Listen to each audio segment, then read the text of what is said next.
উজান থেকে নেমে আসা ঢলের পানি কমে যাওয়ায় একদিন বন্ধ থাকার পর সিলেটের জনপ্রিয় পর্যটন কেন্দ্র সাদা পাথর আবারও দর্শনার্থীদের জন্য খুলে দেওয়া হয়েছে। স্থানীয় প্রশাসন জানায়, হঠাৎ করে উজান থেকে নেমে আসা পাহাড়ি ঢলের কারণে সাদা পাথরের এলাকায় পানির স্তর বৃদ্ধি পায় এবং স্রোত তীব্র হয়ে ওঠে। এতে পর্যটকদের নিরাপত্তা ঝুঁকির মুখে পড়ায় সাময়িকভাবে পর্যটন স্পটটি বন্ধ ঘোষণা করা হয়।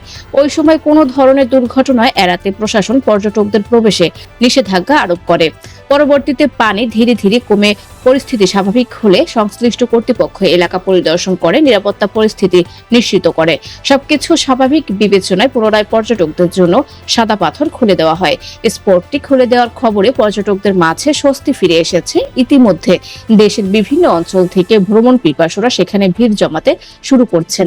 সাদা পাথরের স্বচ্ছ পানি, পাথুরে নদী আর প্রাকৃতিক সৌন্দর্য উপভোগ করতে আবারও মুখর হয়ে উঠেছে পুরো এলাকা। প্রশাসনের পক্ষ থেকে জানানো হয়েছে, পর্যটকদের অবশ্যই সতর্কতা অবলম্বন করতে হবে এবং নির্ধারিত নিরাপত্তা নির্দেশনা মেনে চলতে হবে। বিশেষ করে পানিতে নামার ক্ষেত্রে সাবধানতা অবলম্বন এবং ঝুঁকিপূর্ণ স্থানে না যাওয়ার জন্য সবাইকে অনুরোধ করা হয়েছে। সংশ্লিষ্টরা আশা করছেন, পরিস্থিতি স্বাভাবিক থাকলে আগামীতে পর্যটকদের নিরাপদ ভ্রমণ নিশ্চিত করা সম্ভব হবে। সানিয়া খান, তালাশ, বিডি, ঢাকা।